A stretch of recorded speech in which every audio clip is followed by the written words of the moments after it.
Hello and welcome to this Film Ireland podcast with me, Paul Farren. I'm talking to Lorcan Finnegan and Garret Shanley, the writer and director of Vivarium, not necessarily in that order. The opposite order, yeah. Thank you for coming into us. So just to start, we warn everybody that this is actually not going to be a spoiler-free. That's not spoiler-free chat we're going to have. We're going to give away all the secrets of this film, and I would really suggest don't listen any further until you've gone to see it. That means you've got to go and see it now, if this is when you're listening to it, and then come back and listen to this brilliant podcast about the secrets behind the making of. Isn't that right, Gar? Yes, that's right, listeners. So, well, then let's start off by talking, what is this film about? I like to get you guys to do the plot synopsis. Either one of you guys jump in there and tell me what Vivarium is about. I'll give you like a little intro thing, and then Garret can get into the deep philosophical meaning. Now, we don't want to bore them at the start of the interview. Now, we'll do that at the end. It's a young couple who are looking to buy their first home. They go into an estate agent's. He's a very weird, mesmeric, convincing kind of guy. He convinces them to follow him out to this brand new development called Yonder, where all the houses look exactly the same. They have a look around the house with the guy. He's being weird. The place is weird, and they feel like getting out of there. They turn around, and he's vanished. So they're like, right, let's go. They jump in their car, and they start driving. But no matter what way they go, they keep pulling up outside the same house, number 9. And soon realize that they're trapped there, and then things get progressively worse for them. So it falls into the remit of being a horror film, will we agree? Sci-fi horror. Yeah, it could be an episode of The Twilight Zone, which to people these days is extreme art house to the max. Yeah. Okay, here we go. Welcome to Yonder, a wonderful development. It has all you'd need and all you'd want. Number 9. Number 9 is not a starter home. This house is forever. Leave for a boy? Do you have children? No. It's not exactly what we're looking for. That guy was so strange. Yeah. Wait. No, I don't think this is the right way. Yeah, this is the way we came in. Number 9 again.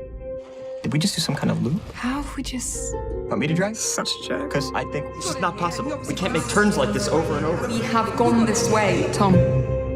Oh my god. Hello? The inspiration for it, where'd it come from? Besides the Twilight Zone. Well, we made a short film together that Garret had written as a short story on his blog, fugtheworld.blogspot.com. Yeah. Subscribe. And so it was a short story that we kind of adapted into a short film script that we got funding for from Screen Ireland, and then we made in 2011. It was set in a ghost estate. Yeah, I remember. About a young couple who are kind of trapped in this housing development that goes on and on and on. But the young woman kind of finds escape by rejoining nature, which is kind of coming back in and reclaiming the place. Just to mention to everybody, this is your second feature film together, your third project together, am I right? Yes. Right. And they all kind of relate back to Foxes, because Without Name is almost a kind of mystical version of some of the themes and elements that are a show in Vivarium. With Foxes, it was like the girls sort of liberated by the foxes in a way. In the second one, we were just talking about the links between, we've talked about the links between them before. So in the second one, Without Name, she's kind of saved by nature. I suppose the common theme could be like that we're insulated from nature.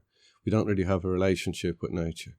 So if you take Vivarium, it's like a real exaggeration. I don't want to tell people how to interpret movies, actually. No, we won't talk. No, but we'll still talk about what drives you, what interests you as a writer. And definitely entrapment and that idea of that paranoia of being just kind of caught within a system that's out of sync with everything else is definitely very prevalent in Vivarium. Yeah. And then even the roles and that we take on, where she's the teacher, he's the handyman. They're quite specific roles they have within it. To tell a little bit more about the script, they're trapped in the place, and suddenly they still take on kind of the various roles that they would be deemed to have. Yeah. And him digging a hole, like going to work every morning. You also to say you've got a wonderful cast: Imogen Poots and Jesse Eisenberg. Yeah. And one review I read, which was quite funny, was I didn't believe Jesse Eisenberg would be able to do handiwork. I said, is he really ruining himself that much with all those other roles that no one could believe he could put a tool belt around his waist?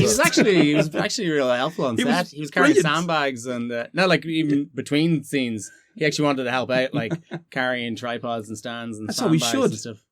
You know, so it wasn't a union set. Yeah. But yeah, so they take on the roles and then they try their best within the circumstance. I mean, the big twist at the end is that they're told at an early stage if they raise this child that comes in a nice IKEA box or a DHL box, I don't know what you want to call it. It's a baby, and they've said when you raise it, you will be released.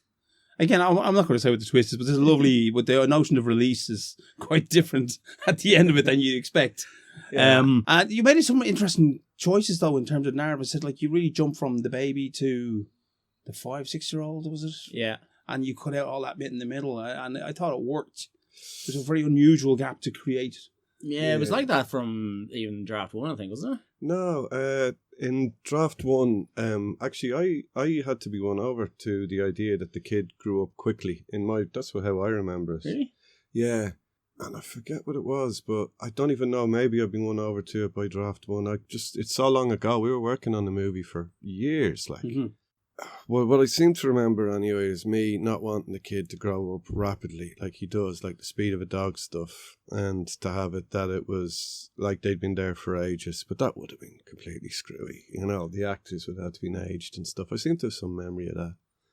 But no, then well, you create such an environment. But the main thing you're asking about is the jumps between the acts. Yeah, what was the origin? It was the idea was that we were going to try and show youth, middle age, and old age in a way condensed. Mm-hmm. So Act 1 is like youth, and they're all kind of full of hope and joy and all that kind of stuff, and they're having a laugh together. And then the middle act is like middle age, where the kid kind of comes between them and drives them apart, and they have all these arguments and stupid stuff spending, they end up kind of coming apart, and he's spending all the time in the garden digging a hole, and she's kind of forced into this sort of maternal role by the kid manipulating her. And then the final act is like they come back together having regretted spending all that time apart kind of thing, but it's all a bit late. Go and see the film before you listen to this podcast. Yeah, well, that's what I got. Right. But it is funny, I should say. I mean, if you've got my sense of humor, I thought it was very funny. Yeah, we find it funny. Quite black. Again, take us to the production design. It's a gorgeous looking film. Between you really, there's so much involved in the color schemes and the whole diorama effect that still feels like a sort of a reality. How much work went into that between writing and designing you as director? Because like obviously he started the story, but you're telling the story as well, and you're bringing the visuals. Yeah, but I remember like early on, I don't know at what point, but anyway, in the script, the place is described as looking like Magritte's painting Empire of Light, which has these kind of fluffy white clouds against a blue sky and a kind of slightly too dark for the environment foreground. So it's a surrealist painting, basically. Yeah, I know it. Yeah, it's the first real sign, apart from the lunatic kind of estate agent, is the clouds, is the sky. Yeah. And Martin being like the writing of him, he was very kind of. I always read it as being kind of funny, weird, like that kind of. Coming up on some sort of psychedelic where things are like, this is funny, but it's also scary. Yeah, so like all of that was kind of in the script. So then it was just trying to make it a reality in the film was obviously challenging because the place is described as having no wind, no rain, no insects, no planes ever go by. There's no sounds apart from the sound of the place, all that stuff. So we had to build it really. So we built it in a warehouse in Belgium.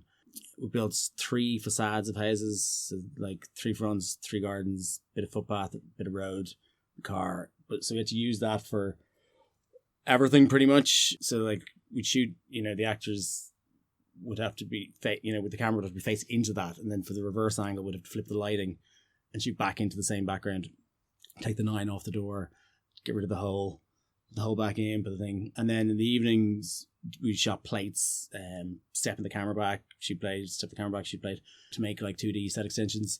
And then the whole set was scanned with a LiDAR scanner as well to be able to make a kind of accurate 3D version of it for a few shots. It's only really 2 or 3 shots that are fully CG. like Which the is driving amazing in because there. you wouldn't think that to look at it. It's quite a expansive kind of world you create. Yeah. Well, I mean, there's a bunch of set extensions. Yeah. Like most of them are 2D, kind of 2D mats. So we had like green screen or blue screen actually, because the houses were green, either end of the set, and yeah, that's how we shot it. And the color palette was kind of I got a little bit of time to experiment with that before. Like in Mega, probably about a year before, as part of the pitching thing, we to try and get the finance to put together tests and a book and all that kind of stuff. And so a friend of mine, John O'Connell, he works in ILM now in Canada. He's a brilliant CG artist. Gave me a hand doing this kind of drive through a kind of estate, and we actually scanned. Andy Clark from Outer Limits gave me a hand as well. He did some photogrammetry which is like taking photos and you kind of make a 3D model of it, of a house down in Leitrim. And we used that as a kind of basis for this kind of environment test, like driving through a place to figure out how wide the road would have to be, how much reflectivity we'd have on objects, the gaps between the houses, all that kind of stuff, which we use then as a kind of pitching thing. But I got to tweak around the colors as well because it's VFX. You can kind of just roll the. Was it a good learning curve though for what you were going to do for the future? Totally, for the shoot? yeah. Yeah. Well, it made us have these massive plans that we weren't able to actually do. But isn't that part of the whole game? Yeah, totally. But then we got that nice greeny color as a kind of, it's sort of like green in nature is very kind of like verdant and nice and natural, but green taken completely it's kind of sick, away from it. Sickly, It's sickly. It looks like toxic waste. It looks like a witch's. What did you potion. do when he starts digging into the garden and breaks into that soil? That soil was fantastic. The consistency of it was just so wrong. Yeah, I think that came from Cavan. It hits sewage. I think that soil really did actually come from like Cavan to Belgium. Cavan or yeah. So the artificiality must have been a great bonus to these actors. That's kind of the sterility. You can't actually say it doesn't work for the film because it's what it's all about. Was that the case? Did they have it? Was it a tough shoot for the actors? Yeah, I think it was. But I mean, like we're saying with that 3-act structure, it's almost like a play in some weird ways. Mm. So it was like we had a big stage set thing for them to act on. So like the exteriors of the houses were built in Belgium, and then the interiors were in Ardmore, in Wicklow. So that was a bit tricky with the kind of continuity and levels of anger or sadness or whatever. But I think they did. I think they did enjoy, and I kind of went a bit. Everyone went a bit kind of cabin mad in Belgium because we're in this massive warehouse in the middle of nowhere. How long? For 10 days, and it was like an amazing summer. And it was roasting outside. No, it was just like we didn't experience that at all. Did you avoid all this, Gar? Yeah, I was swimming. Yeah. He's like jumping into the sea, swimming around. But we were in the dark, shooting nighttime scenes in the middle of the day because we were able to control all the lighting and all that, obviously. So like it probably did work in a weird way that we were constantly walking around the set, and even the confusion around shooting the reverse angles, flipping everything the whole time. It was kind of a weird puzzle in your brain trying to figure it out, and for them as well, which kind of added to the within the real narrative. Actually, to continue what you're talking about, is there a point where they understand where son? I can't remember. Is there dusk moments in the story where they understand it's nearly nighttime now, or does it suddenly kind of happen? Like, remember the moment where they're waiting for things to happen, like the package to arrive, and they just blink and the package is there. Was the dusk and dawn things like that within the narrative? I mean there was the nighttime written in, and the night was the sun just kind of like was described in different ways. I mean, it was a ring on a cooker that just gets dimmer quickly, and then it was covered by the clouds. Do you remember? And all this. I mean, there's a lot of things that they're realised in a different way, but they do have days. Like the characters do have days. They have a daytime and a nighttime. One in a hole and one trying to educate her growing son. Yeah, and then they tried to follow the son as well at the start, and it's all just the whole place. It's just wonky. Did you ever have them breaking into any of the other houses? Yep. We actually did have a scene. Good question. Yeah. That's what you would do, is it? First thing I would have done. Yeah. I wouldn't have waited for the next day. Yeah, I think like early drafts we had all that kind of stuff that like the very kind of logical stuff of like, oh, look for a phone line, look for a thing. Yeah. But then it started turning into like, if you're gonna go real world logic the whole way through, then it might as well be like a TV series like Lost or something. Yeah. Do you know what I mean? Yeah, so I just kept thinking of I said like a Vivarium. Kids, go and check out what that word means. If the film doesn't make sense to you, We did have any a scene- animal you put it in that artificial environment with It little was- rocks, I for was newts give and stuff. Cahill a shout out. That Cahill named it. Cahill Yeah. Duggan. Yeah, and he was a wonderful comic book artist. Yeah, and to the book in it as well. Cahill did the drawings, the diagrams. How in the much book. work did he put into that? It looked like there was a bit too much detail in it. I was worried for him. Put in a lot. I think. Well, the Lorcan illustrations, and then he did a kind of alphabet as well, or like Beautiful. It's a good looking stuff. Yeah, and I also designed he did a bunch of kind of concept work, but the estate agents, you walk in all the little houses with welcome mats. That was based on a drawing he did, which is pretty cool. So, what was the question? Just before About kicking in a door. Do you remember that scene? Yeah. Breaking into the other houses. Yeah, we had that. We were talking about, well, what would they do? What would we do? What would anyone do?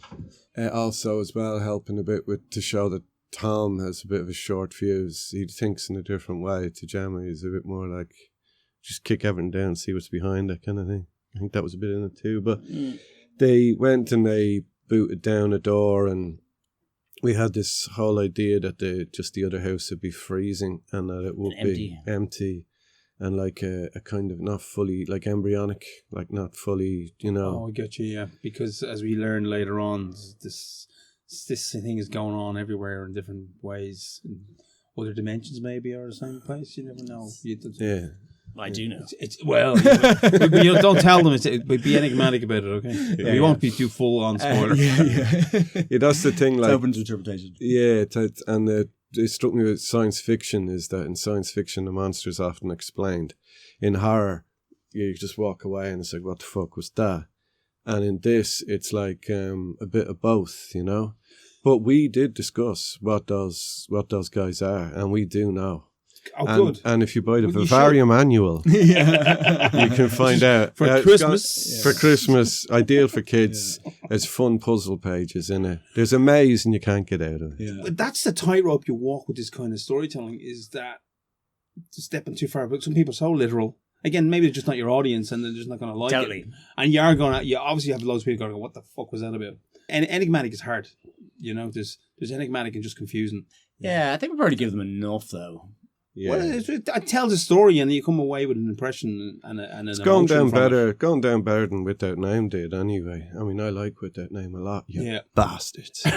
But it's Without Name did quite well. It got some great reviews. No, a lot of people liked it, but a lot of people. I just think it's about a fellow who'd had a bad trip. Oh yeah, I read those reviews. Which it kind of is. Do you as not well, find so. that there's that kind of thing where sometimes when someone doesn't get it, you go, "Yes, that's a result," because I didn't expect you to get it anyway. Yeah, and that's your fault. I think it's a bit of that kind of left brain, right brain kind of thing. It's some people who are. It's also. It's like. It's like food or something. Like if you're interest in eating weird stuff, you're gonna have a palate for I suppose it. it's whether you got a soap opera brain or a philosophical brain almost. Yeah. So tell me this. Let's go back a bit. How did you guys meet up, hook up, and end up kind of working together as a writer-director? Writer and director. It was the Catalyst Festival. Do you remember the one? I do, because I was in the same shortlist. as you. I was hanging around with you on the days, and you get that was what funded. First time I met Lorcan, we were introduced by Ed Godsall, and you know him. I know the name. I don't think I've met him. And I don't know what happened. No, I think it was basically like 2007. Muldowney as well helped. Muldowney, yeah, I remember Brennan But we saying. both posted something on that weird forum. Is that it? You see, weird forums will always bring people together. Yeah. But what I really meant was, what was the catalyst? The Furries we won't go forum, into the full details of all the people, that got you together. Yeah. What was the click for you to... Well, we were both looking, like, the Catalyst Project was supposed to be like, Oh, so you actually did meet through that? It was literally called the Catalyst Project. Yeah, because, you were looking... I already had... We had a writer-director team. Yeah. And... it was going to be the were- last yeah. sort of thing I was going to go to. I was like, oh God, because I'm easily discouraged. And I'd sent out loads of scripts and stuff, and it's just, people didn't really, I just thought, it's just, it's a bit too difficult. It was my ambitious project Catalyst. If anyone remembers, this is when we had the Irish Film Board. Yeah. It said Irish Screen. And it's only, I think it's the second time it happened, isn't it? This was the first time we met, though. was actually the first one of it, which was 2007. Yeah. Oh, okay, so you made a 2007 one, and then, oh, brilliant. Yeah. Oh, wow. We didn't get it. We Yeah. did a project that was like a comedy sci-fi thing about a doppelganger and Transhumanism, and sort of lampooning transhumanism. Is it on the back burner? Might it come back? It could actually be good. I was saying this to Garret just last week. It could be a good TV thing. I think you might be in the zeitgeist. Might be right for it. Yeah. Yeah, well, It was pretty funny. But it was never going to be able to make. We were never going to be able to make it for the money. Like we were just completely naive. But then Name was ambitious as well. You did an awful lot for a very tight budget there. But we knew that was more realistic though compared to it was a more realistic approach compared to. Although I put in some fairly tall demands, and flocks of geese taking off at certain times, and a couple of other things. Wingspan sizes, if I know you guys. Places described as like a cathedral of light. Yeah, which I think. Is he still using that line? Yeah. I think they kind of achieved it, though. You know what I mean? It's like, you don't have to literally, don't have to build a cathedral out of sticks. But what do you think your sensibilities are that meet? Obviously, you like weird stuff and left of center. But to elaborate, because I'm making it sound. I think that was it. Like I think we were both into kind of weird stuff and comedy more probably at the time. Okay. And like we were planning on doing a comedy, and Garret had written all those funny stories on his blog and stuff, and I'd read them. I thought they were hilarious, and I'd come from doing comedy stuff in the UK, and I don't know. We were planning on doing a kind of absurdist, surrealist kind of comedy sci-fi thing, and we liked a lot of the same movies, all that kind of 60s, 70s sci-fi. What is your comedy list? Give me your quick favorite comedies of films. Films that are comedies? Yeah, or whatever, anything, TV, I don't mind. It's the same as everybody else, you know what I mean? Georgia Mildred. Yeah, Georgia Mildred. Robin's Nest. Yeah. Love Thy Neighbour, controversially. No, that's a joke. I don't like that. I want to see the other version where the white guy goes to Jamaica. No one's ever thought of doing that. Is there? Made it up. I'm pitching here. If anyone's out there, no. But growing up, Monty Python, Vic Reeves. My father used to go, look at this Vic Reeves shite, and then he'd call us. He'd go, "It's on again. That shite you watch," and he'd watch it. Yeah. That was back in the big night out days, you know. Yeah. Before Bob had a credit. Yeah. And what else? Not the 9 o'clock news and all that stuff. Do you remember those big kind Spike Milligan? I love Peter Cook. I think he's a fucking genius. Excuse my language, sorry. No, you're allowed to swear. It's okay. Yeah, particularly love Peter Cook. Thanks, Steve. I know. Okay, so that sensibility is what you're bringing to your catalyst entry. So yeah, we applied with this thing. It was called Utopia. It was before the TV show called Utopia. It's pretty good. We were shortlisted, and we thought we were going to get it, and then we didn't because they said it was too ambitious. And I think also the Irish Film Board, as it was called then, where it was like I think Simon Perry was the head at the time. Yeah, they're more into drama, I think, than what we were trying to do at the time. So we were like, shit, we didn't get it, and we're kind of thought about what to do, and we think we also you wrote that thing called the slump. Yeah, the slump. The slump. Yeah. It was deadly. Yeah, it was a kind of recession-y thing. Yeah, this big giant monster. Actually, it kind of shot out furniture like IKEA. Yeah. And you did a picture of it that I have hanging in my flat. Kind of Ray Harryhausen doll horror film. That was the idea. It actually was going to be a kind of claymation-y mix of live action. And you were going to do Tilt Shift. Is that what it's called? And all that stuff? Yeah. So, Lorcan, you've got a great head on you for effects. You come from that kind of headspace as a director. Not every director does. I studied graphic design and then got into kind of motion graphics and then animation later. And then my first few shorts were animated. Okay.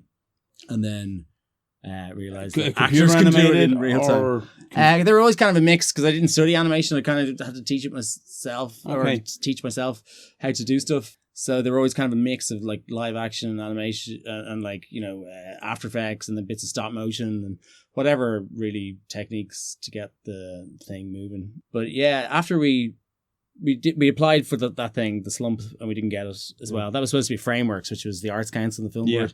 We were shortlisted again, didn't get it. And then we actually, I think you'd written that short story, Foxes, and I read it on his blog and was like, let's do that. It's got enough kind of political things to say. But it was all Ghost Estate. Exactly. But we'd also started to talk about Nick Rogue and people like that more, you know. That did quite well. It did really well festival-wise, didn't it? Yeah. And it kind of really did help kind of lead into your features. Totally. Definitely it's an example of a short help. Yeah, when John made the houses, didn't he? And was it? Well, we shot on location, so there was kind of replicated them. Yeah. And then the idea of it like that forever, you know, I think that might be it. That led to Vivarium talking about just the housing taking on forever. It's hard to tell which came first and stuff. Were we even talking about Vivarium before Foxes? I don't know. No, we weren't, because I remember in Foxes was in South by Southwest, I think it showed first, and then it was also in Tribeca or the other way around. But either way, I remember having a meeting in Tribeca with some like agents and producers and all that kind of stuff, and going there with a kind of, I think we had like a very basic outline for Vivarium as a kind of like, seeing as this short is doing so well, and we wanted to do a feature in the same kind of tone or you know, around the same kind of themes or ideas or expand upon them, we should have something ready to go. So was Vivarium in existence before without name as a script? Yeah, as an idea. As a script as well, definitely, yeah. But obviously without name is the easier one to make based on... No, we were like, budgets, it was, we'd optioned, our company, Lovely Productions, my company with I have with Brunella, Coquillo, my wife, hadn't made a feature at the time, and Vivarium was a very kind of big, ambitious kind of thing. So we were advised by Screen Ireland to option it to Fantastic Films for them to start going, trying to do the kind of European co-production and get the finance together. Because they had a good reputation as well. And they'd been doing all that stuff for a few years. So we optioned then the script, and then it took ages. Like the self-funding thing can take years, you know, just applications and waiting and blah, blah. So that was going on in the background. And then the other catalyst thing came up again. In the meantime. And we were like, do you know what? Vivarium is still ages out. We should, because we were developing as well with Film 4. Like that went on for 2 years. So we were like, okay, let's put in something, just make a film, because this is taking too long. Of course. We were getting impatient. Well, you just die waiting. Yeah. So do you find that with a horror film, it's easier to do the pitch because they have a reputation for making money no matter what the hell? I didn't know that at the time. I do know that now, but the problem is that the horror that we're interested in doing is slightly... It's thinking man's horror. It's kind of like art meets horror genre or something. Yeah, it probably would have been considered more conventional in the past, but now it seems to be a very fixed idea of what horror is. But I mean, Lorcan does more pitching than I do, so I don't really know how people react in the pitching stage. But I think there's also kind of revival of that more art house horror that was around in the 60s, 70s. Well, how much 80s. do you think it has transmuted in the last 10 years? Because you've got the likes of Blumhouse. Yeah. Falls so, I find them generally mainstream, but they fall into interesting... You know, it's like it's like comedy. Like you have, it seems to me, and I'm not complaining about any particular type of horror here, right? But like, you have comedy that's about like delivering laughs on a regular basis. And even when I was young, I was like, I can only watch, I have to break up like Naked Gun movies into episodes. So it takes you about a year to watch a trilogy of Naked Gun. I would be exhausted by them after about 15 minutes, you know. What, because of so many laughs, or there's just so much going on? Just so much. So it's funny. Have you seen the TV series? That, you know. Yeah, but then you'd have like Police Squad is the art house version of Naked Gun. Yeah, Police Squad is a bit slower. That's more my pace. Can handle that shit. Yeah. Okay, so we're Police Squad. We're not Naked Gun. But you know, like you might have another comedy then that would be like, you know, With Nail and I, let's say. Yes. And it's like a barrel of laughs. It's a barrel of laughs. If you're in the right mood. But it's not all about getting other laugh to them as quick as possible. And I think maybe that's comparable with what horror is now.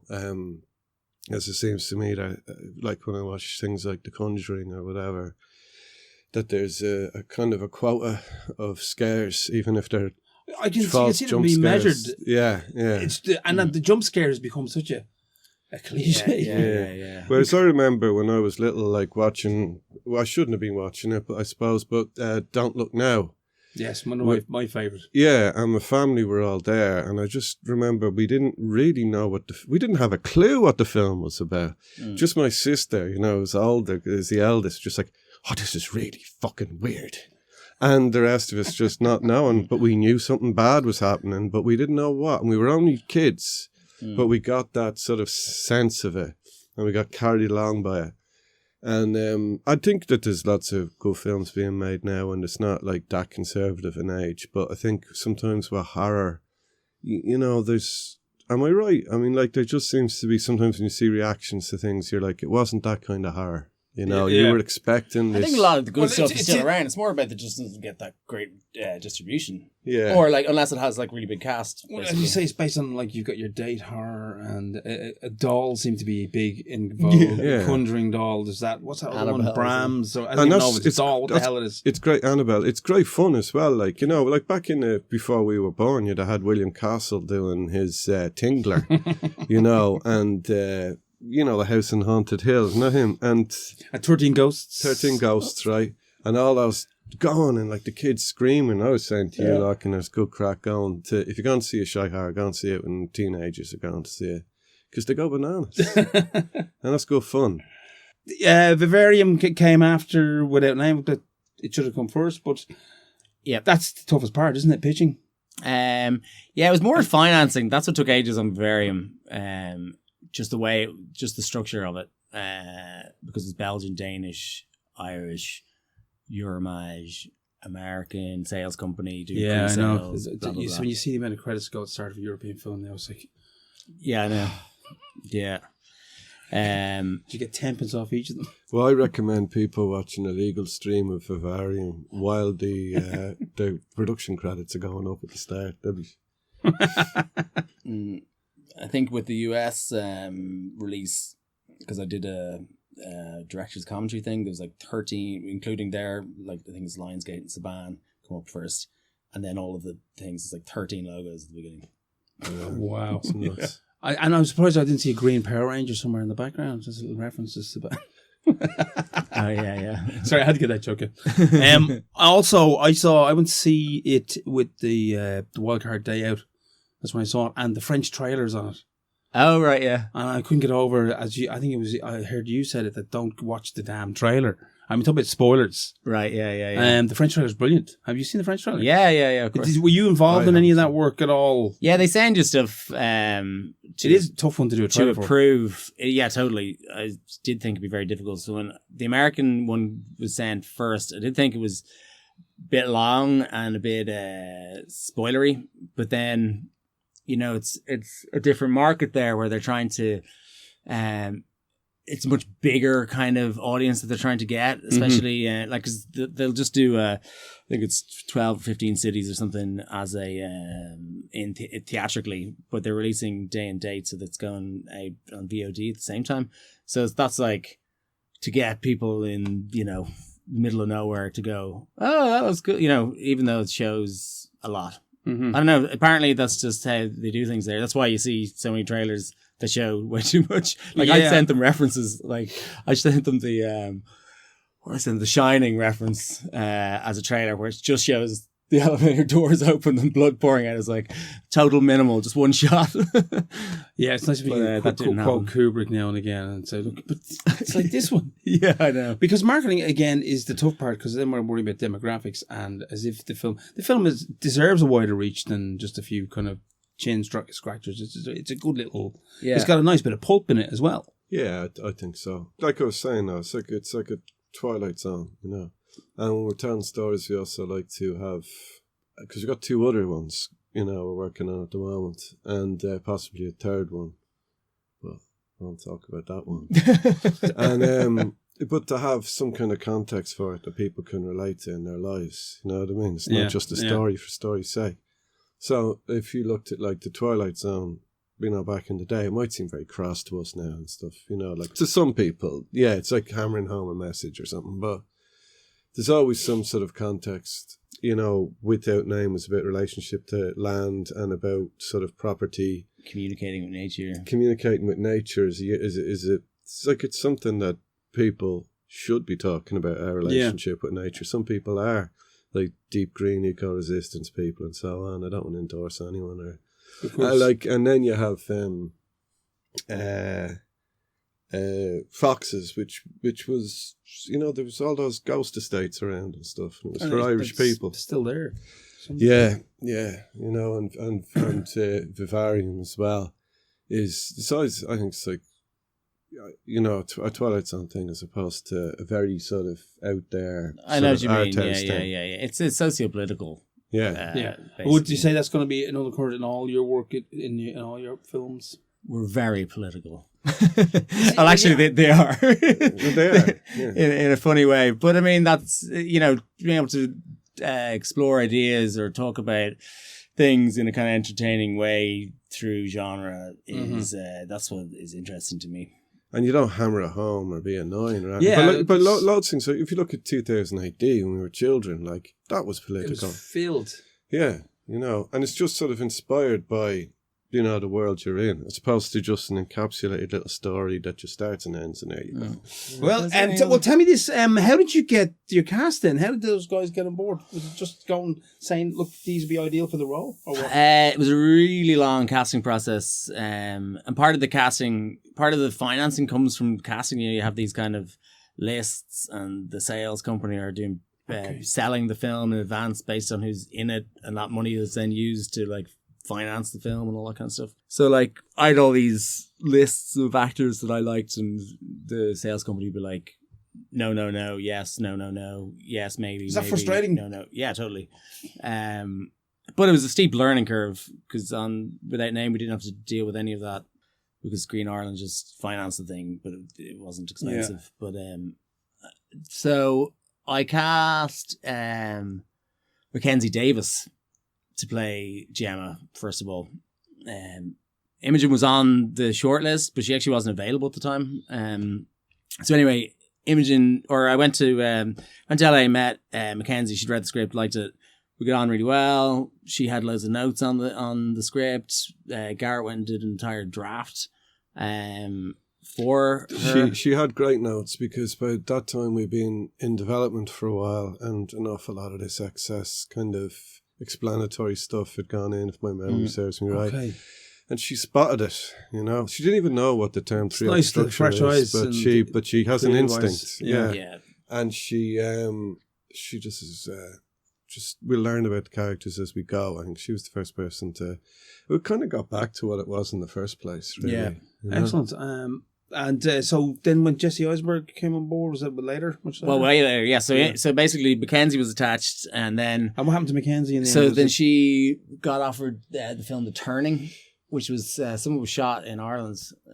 It's like the remake of The Turning with the Screw, the Innocents. Yeah, I've read... and she was also cast in a film, a little sort of mumblecore thing called Terminator. Well, that happened after. Dark But face. still, it was that was all part. Postponed it first time for The Turning. Yeah, so basically we that actress. So we asked us to wait. Yeah. So we were supposed to wait until after The Turning. We waited, and then we had. So I was trying to cast a guy to go with her, and she's very tall. So we were looking at all these guys in their 30s to play kind of second fiddle to the female lead, and that was really difficult because they don't want to. They want to just Chris be Abbott action was guys. up for it. Yeah, and then Chris Abbott. Chris Abbott was attached to play with Mackenzie. Then she got off for Terminator 6 or whatever it is, and it was like, okay, this is never gonna. They were asking us to wait like about a year or something, so it was like, okay, no, that's not gonna work. So we had to totally start from scratch, which was kind of liberating because the whole time we were kind of tied in with her and height-wise, trying to match her with the guy and all this stuff.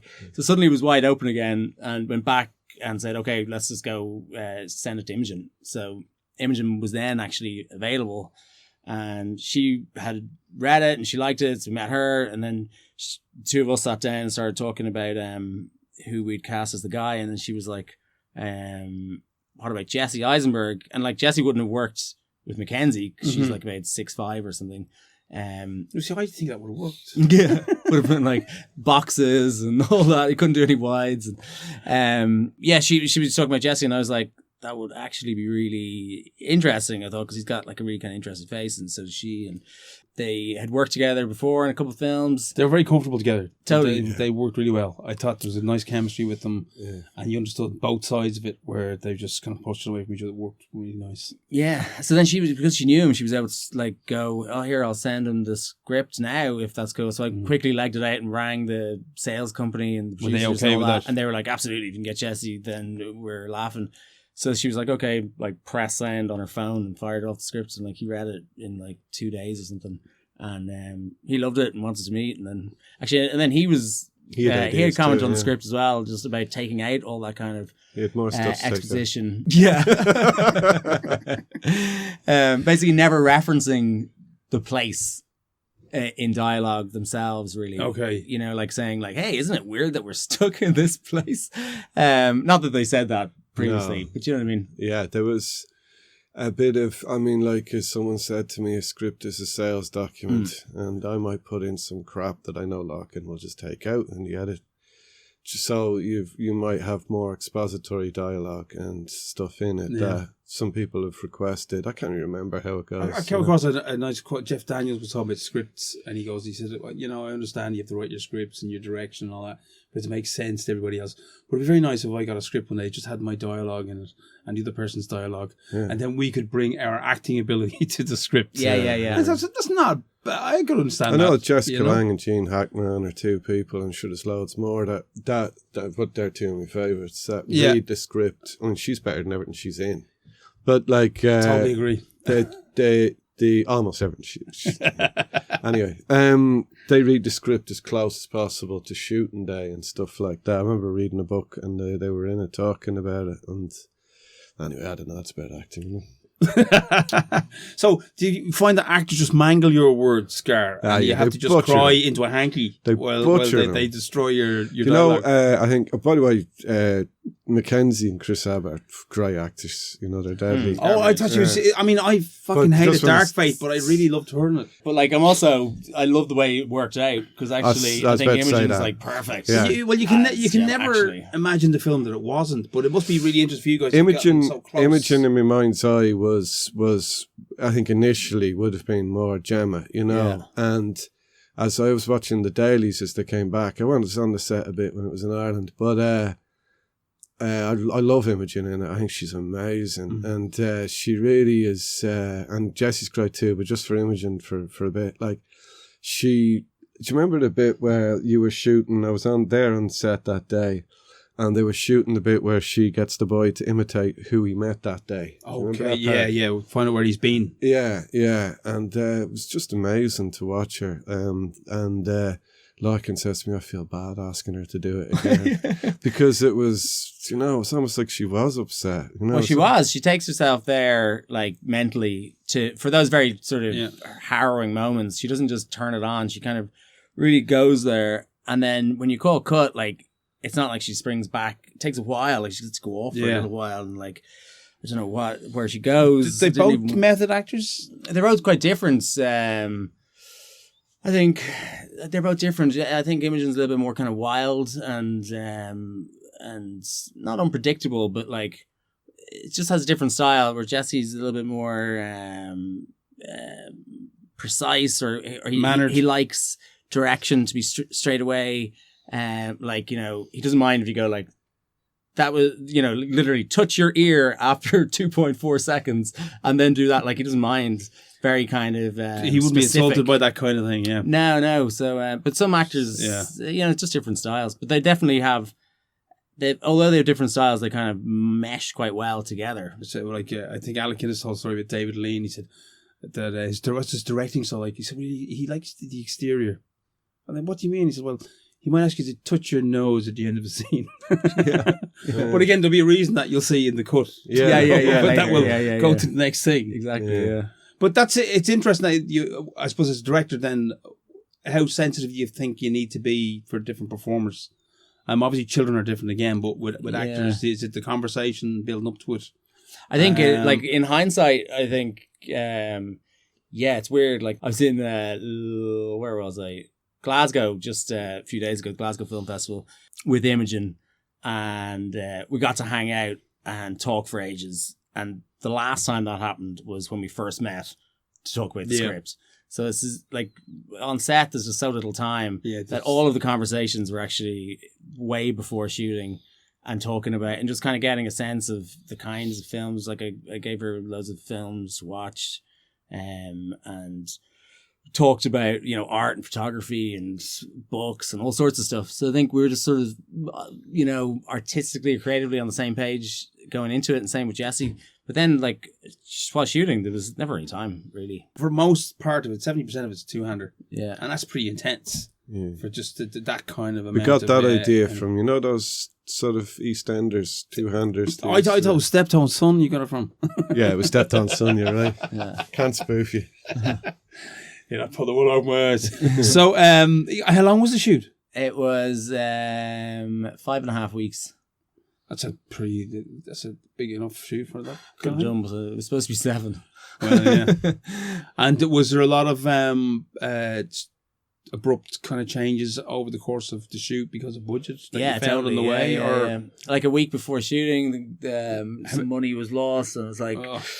So we went through the scripts. Garret Bernal, I think. It's amazing how pencil can kind of fix money problems. It was a heat wave. We got rid of about 50 scenes or something. It's tiny scenes. A heat wave. And many major crime. I went through it with Brunella, and I was going to take out massive stuff. And she was like, no. You see this scene here? Calm down, you see this scene here where they go up the stairs? And it's like, yeah, you don't need that. I was like, okay, no stairs.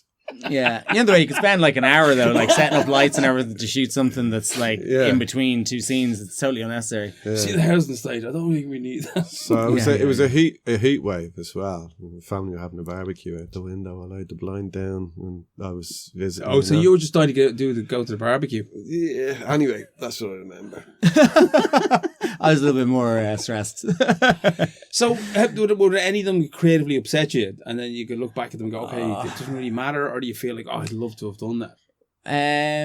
Some stuff you just never really know. You know, we did shoot some additional scenes. We actually spent 5 days shooting at this big climax in the film that needed so much kind of VFX to finish that it was not gonna. We'd either need to put all our resources into that and not have any of the rest of the film, or have the rest of the film and nip that bit out. It was only like about 2 minutes of kind of like, with some extra stuff, and so we ended up giving it the chop. That still kind of makes me go, but for me, I'm perfectly happy with it. Somebody asked me if we could have everything we wanted versus how it is now, like, which would I prefer? And I thought it was a good question. And I felt, at the very least, ambivalent about it. But I think that this sort of ending that's on it is just more psychologically horrific. That additional stuff would have diminished that, I think. Yeah, so I'm agree. happy. It's a deep cut at the end. When you think of all the reason for everything. Yeah, I was walking and Lorcan rang me and just says, "Oh, I'm gonna drop this part," you know. You're very attached to it and everything, but it's fine. Yeah. Did much more get dropped in the edit? We dropped a couple of scenes that we shot, nothing major. Like there was a scene where the boy was talking about he was at the edge of the hole and Jesse's digging and he was like, "Why do people have jobs?" He's like, "Because otherwise you'll go crazy." He's like, if you stop digging, will you go crazy? But like things like that, which were like you didn't need because it was obvious. But probably those conversations Jesse had with the boy in that. Well, that was another reason for taking it out, was actually that they just had a kind of an argument and stuff, and then it seemed wrong for him to actually talk to him at all. And so then it kind of had an angry ending, but it was just an exchange that was unnecessary. I personally just found it very funny with Jesse Wolf and make his food so he could quit and dig his hole. Yeah. It just made me laugh because I remember like, "Oh yeah, I'm got something to do." yeah. Can I bring it with me? Yeah, I like all that stuff. Everybody picked up on the hole as the kind of futile sort of. It's the pushing the rock up the mountain. It's that kind of who's that character that pushes the rock? Sisyphus. Yeah. Like there's David Graeber goes on about useless jobs as well. You know, not to as well. We worry as well about this that we're kind of going, we're artists, and you guys are all wasting your time. Like that, we don't. That's a lot of bollocks as well. Like, you know, next one we do, we'll pick on artists. Yeah. So when is the comedy coming? The pure comedy? Have you got something in the boil?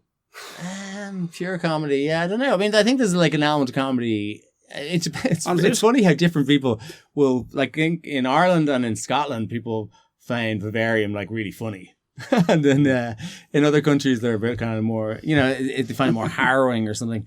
Well, that's because we laugh at harrowing things. Yeah. That's what we do. It's at the edge of the grave humour. Yeah, exactly. You know, it's either laugh at it or go, oh, fucking hell. A friend of mine said that she was busting her whole laugh, and I'm not going to give every spoiler, you know, but like some very dark bits. We haven't spoiled that much, believe it or not. No, we haven't actually. Yeah. It was some very dark bits and she said, well, I just couldn't stop laughing. But I know that she's the type of person that if you told her, I'm afraid everybody you know has died in a bus accident, she'd burst her whole laughing. But she'd be horrified. That would be her heart. You know, it's her way of crying. Yeah, which makes everybody else angry. Frothing. And then, you know, the Irish people do have, and I think Brits as well, have that sort of gallows humour. Yeah, and they're able to go from things being funny to things, but also knowing it's not funny, you know what I mean? Which again makes it really interesting. I hate the market for being an Irish film, but it's quite strong and unusual for an Irish film to have that kind of humour running through it. I haven't seen it like it I can think of. Really? That runs that way. Didn't you? Yeah, I don't know. I can see it in literature, all right. If you want to go and find the, good old Flann O'Brien or Brian Nolan, but not in film. Yeah, I think though that's also just a medium, that like, because we were talking about this a while ago. It's like folklore had a lot of this kind of Irish folklore that has a lot of this kind of interesting, weird, dark stuff. But like, films now could be considered folklore in a way. It's just a different technique of telling the story. You know what I mean? So it's not everything is being homogenized, but I suppose you're more aware of it when you see, I suppose the likes of, if you look at a lot of Korean films, they do that balancing act all the time. Yeah. Bong Joon being the obvious one. Yeah, that's right. And I said this hasn't. You don't see it so much. Which is what again the sales agent thing you mentioned. Like if you're trying to build, you're trying to sell something, and it's still unusual, but you're still trying to find where it goes on the shelf. Yeah, and you're dealing with those aspects by trying to get the characters that are going to fit into. I don't know who you thought of when you were writing it, or did you even have faces on characters? I when it came to the estate agent, I prefer what we have. But he's great. He's brilliant. Yeah. But you thought him as being kind of more scary. He was like a kind of marionette. I mean, he would be funny still, but he just would be like somebody who would. He was very hypnotic. But like the mystery man, he was the mystery man in Lost Highways. So, Robert Blake. Yeah, he was. Like he'd. He's just sort of slightly different to what Jonathan and Lorcan when I saw him in did. Lost Highway, though, I just kept thinking he looked like Uncle Fester. I love all those guys, the cowboy and all. Cowboy is brilliant. Yeah, his sort of whole cast of. He is at the same ilk, all right. Spectral people. Spectral sort of agents, and we don't know what they're doing. Yeah, rip that off one day. Yeah, but again, you go full circle with that character in a different way than.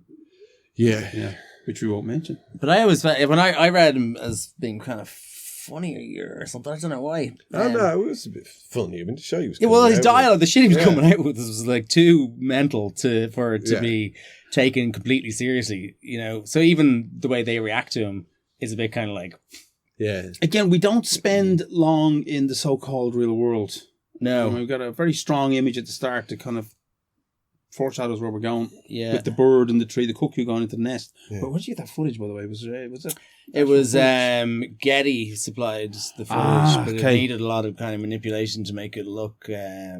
Was it in bits?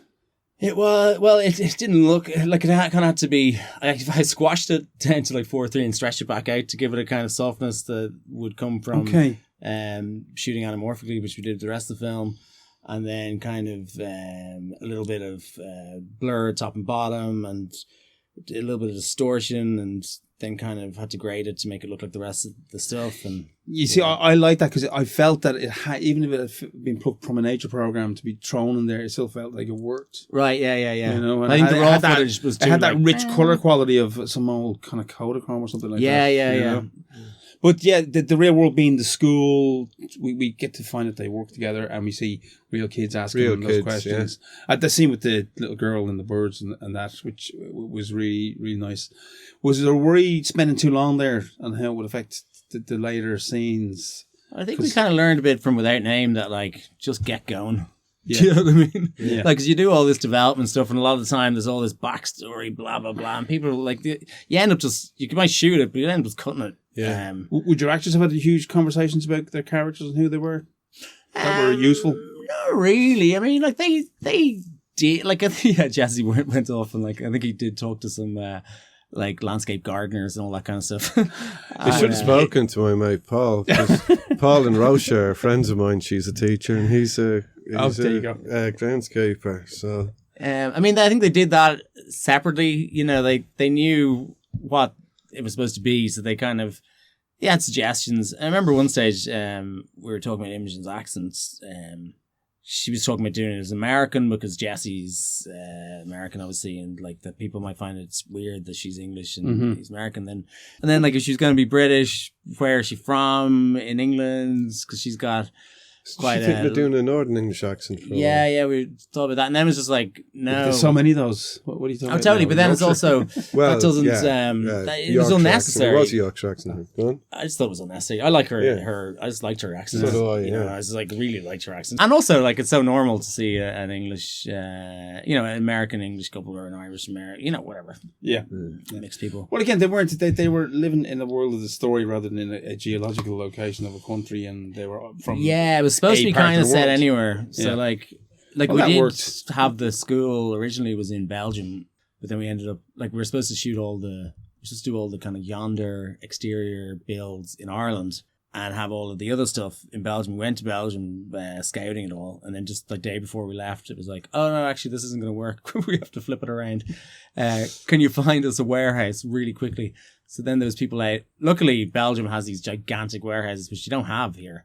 Really? So like we couldn't find anywhere big enough here to build a set and have room for lighting as well. In Ireland, because all the big stages and all that were taken up with TV shows, and we probably couldn't afford them anyway. So it worked out in the end. But Let's a bit shout out for your composer and for your choice of music. oh yeah, Christian Andersen, he's great. Yeah, he's like sound designer and composer. He did it with Jacques Peterson. Is also sort of co-sound designed with him. And how was the music apparent from the very start, or as you went along? Now, the plan was to have no music. Okay. Just sound design. And then A little bit of reggae thrown in on the radio. Yeah. Well, yeah, that originally was supposed to be punk in the film, but we found it too, like, it was really hard to try and find music for them to not be too cool. Yeah. Or like too counterculture. You know what I mean? And punk is usually angry, ska is more celebratory. Yeah. Normally. I think the ska works well because it's it Just has more this fun, juxtaposition to the place, Yeah. you know. But anyway, Christian started doing sound design, and then we were like, kind of needs a bit of music here, and then a bit of music, and I was like, oh, this film kind of likes music, as in like sound design. I'm trying turning to think into of a music. horror film that doesn't use music that I can think of. I'm sure you can think of one off the top of your head. Well, I like, Foxes has no music. yeah. I mean, the I'd have to go through them all, but like, sometimes I love The Haunting, but I think the Yes. music kind of wrecks it. I think it'd be better without a lot of the incidental music. I prefer The Innocents, where they would go into these, Daphne Oram would provide these electronic, which we talked about before, Foxes. Okay. Daphne Oram would provide these kind of electronic sounds that would be more suitable for a science fiction film with a robot in it. The harmonium and all that. No, she's kind of just effing around, and they kind of listen to it. Check out the clip on YouTube, I think it is, because I think I sent to somebody recently again, like where she sees, what's her name, in the reeds, so when she's kind of stepping out of her sanity, or whether it's she's seen a ghost, it's up to you. They use this kind of different sound. But is that music? Is that like Daphne Oram would be strictly a musician?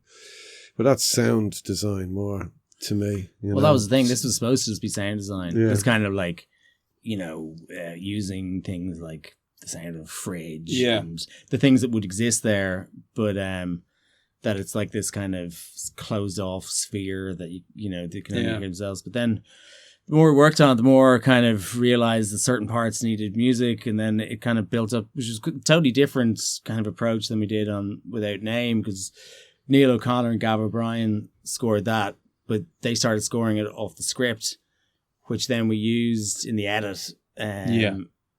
So like even the music was kind of informing some of the. So was it an earlier shape for use for you when you were doing? Yeah, even shooting stuff, you kind of know that this is this hypnotic kind of drone stuff. It's a bit of a luxury in a way, isn't it? Yeah, totally. I'm gonna try to do it again on Nocebo, but so it was a little bit kind of like not knowing what the film is going to sound like, but knowing that it needs to be finished soon. You've only got a certain amount of time with the sound designer. So was it in late? The guys were in late with yeah, well, it was kind of like Christian is very kind of chill dude, so he was like, oh, it'll be fine, don't worry. But obviously, I'd just be concerned because it's like my film and all. But then we started experimenting with percussive instruments and stuff. That he knew a guy who had like millions of these kind of handmade instruments, and then he went off and recorded and sampled, and then he started like kind of messing around and distorting some of those sounds to then build up this soundscape. But we did spend a lot of time doing the sound we did that in Denmark and Copenhagen. And then he sort of found something that I really liked, and then we just kind of developed that, because it's quite a weird soundtrack. Yeah, it's funny. I can't remember it exactly, but I can remember the sensation of it. Yeah, Really went with the mood of the place, and that whole artificiality is in those kind of notes. But it's good that you're musicians and obsessive. If they weren't, you shouldn't be a musician, really. Yeah, exactly. Yeah, because then the reggae kind of acts as a kind of respite. It's got that normality, and what I loved was it was a great piece of character music, the reggae, because we understood the two of them because they both like the same music. Yeah. Exactly. That one thing that couples have or a good couples have shown that, and then that moment of respite they have when they find that there's a bit of power left in the battery. Yeah, it's like a night out. I remember that scene came and I go, oh god, the poor bastards. Good. That was the intention. That scene was supposed to completely just break this crushing thing and bring them back to their world, and then the boy comes out and like fucks it up. It's like date night, but it actually was though. Do you remember they did have way more dialogue driving there? Yeah. But it kind of knew that once, if they both kind of sang along to a song, that would probably visually tell us enough that like they know each other for ages, and they're both in the same kind of music and all that in a very kind of simple way. So we ended up cutting the rest of the dialogue where they were talking about moving in together and the logistics of their arrangements. Yeah, I think characters, people doing things anyway. So if they're doing them with a certain the right intent for the story, that's all the character you need. Totally. I think a lot of people might expect, to know things about them that would be, like he gets his confidence back or she gets her confidence back or something. It's kind of trite, really, sometimes it's suitable, but not all the time. Do you remember Jesse was terrified of doing that scene, though? It was like, he was more worried about that than anything else, having to dance. Which scene was this now? The dancing scene? Yeah. He hates dancing. So he's just he doesn't come across as a dancer. He leaps about all gormless like a proper punk. But isn't that what that dance is? Yeah, exactly. It's just letting it all hang out. Yeah, exactly. So it was you get into the Foggy Jew of a Sunday and watch the Bionic Rat selection, and you just see it. No one gives a flying fuck. Yeah, exactly. So you've got a lot of things in the pipeline, and you guys are going to be working together for the foreseeable future, I hope. I've cloned Garret in case there's an accident. Brilliant. There's a good one there. Yeah, cloned riders. And I have the android. How many Garrets would it take to write Shakespeare? About one. One on a bad day. So, can you talk about anything in the pipeline at all? Yeah. Yeah. Want to talk? Well, what if? We're doing one called Nocebo, which is you're better at this stuff. It's a supernatural revenge thriller set between the Philippines and the kind of European city. I think it's London, really, at the moment. It's about a fashion designer and a Filipino nanny, and it kind of is taking aim at the fast fashion industry and exploitation of the East by the West. And we kind of delve into some kind of interesting stuff around the power of the mind to either cure or harm the body, the placebo effect, and then it's got the evil twin version, which is the nocebo, and that's what the film's called. Nocebo. Oh, sounds interesting. I like it. Yeah, it's pretty cool. We're like in the process of we're about to start casting and all that stuff, so we're planning on shooting it in September, October. Yeah, it'd be great if it goes ahead. So that's why you're in the Philippines. Yeah. You were chasing down comic book artists. We were meeting witches and sorcerers. So it's all in that world of witches, yeah? In a kind of ambiguous way as to whether is it supernatural or is it the mind making things manifest, which is also a possibility. Yeah. Okay. And is Philippines got a big witch supernatural? I know they're quite superstitious and they're quite... there's an island called Secuhor, which we went to, which is like a witch island, and like people are actually afraid to go there still. Yeah, a friend of mine did a small documentary there years ago, and he said they're the loveliest people in the world. Yeah.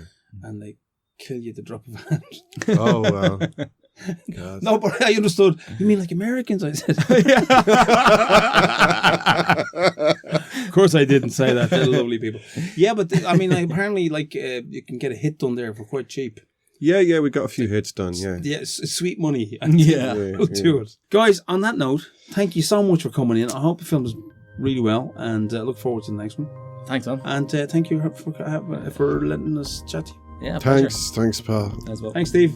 Thanks, Steve.